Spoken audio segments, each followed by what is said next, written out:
Badalona en Comú es reorganitza.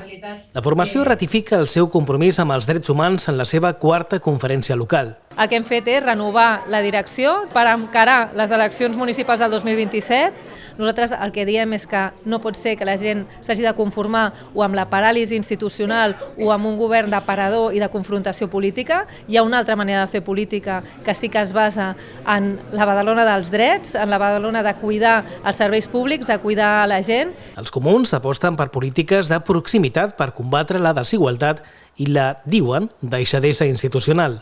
Nosaltres hem de construir de manera col·lectiva, comunitària i, evidentment, positiva.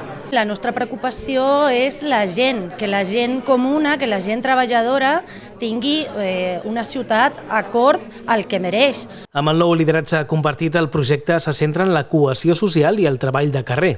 Crec que l'emergència del B9, que vam viure al Nadal, una emergència que es va poder gairebé viure en directe, retransmesa en directe pels canals de tot el país, va posar de manifest com és important que en una ciutat hi hagi un govern que realment respecti els drets humans. S'ha posat en pràctica aquesta deshumanització de l'altre. La conferència ha aprovat 10 resolucions d'actualitat per fer front a les necessitats més immediates que viu la ciutat.